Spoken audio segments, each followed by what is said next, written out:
What's happening, guys? Jihad Paints here. This past week I've been working on a series of paintings, Jay-Z being the first. I've also been adding some typographic elements to my work as well. Let's check it out. Hey.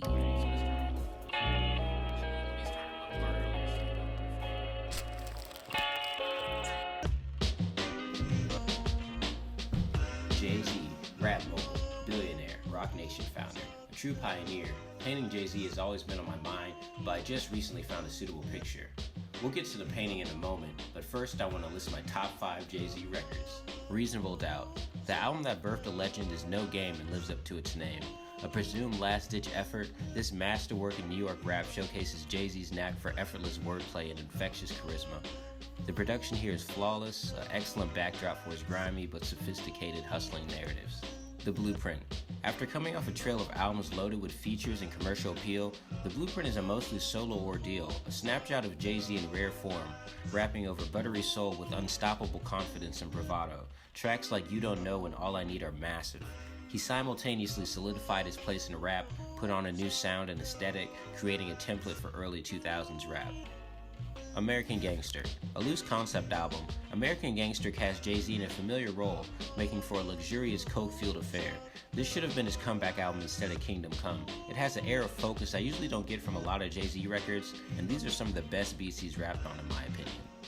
The Blueprint 3. Though one of his worst records, The Blueprint 3 has its own charms. Hove has huge singles on here, a fabulous Jeezy song, and features several artists that would conquer the coming decade as well. But while the writing and production choices seem futuristic and ambitious at the time, they now come off as a bit dated and half-baked. 444 is a compelling statement as it depicts a man who has it all.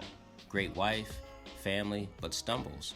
It's an album where he shows tremendous gratitude for what he has and the position he's in, giving thanks to his mother, Brooklyn, brotherhood, and black enterprise. Alright guys, thanks for listening to my top 5. Let's get to the painting. For the reference photo, I used a shot by Renel Medrano. It's a classic Hove pose, but it's more recent. The picture is actually much lighter, but I tend to read faces darker for painting.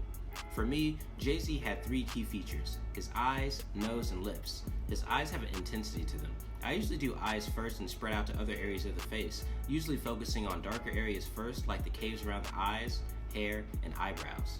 I tend to paint areas such as hands and clothes more abstractly depending on the situation. His hands were more of a part of the picture, so I decided to focus on them a bit more.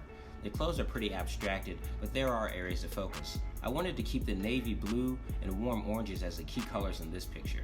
Next, I decided to add some type to spice up the painting.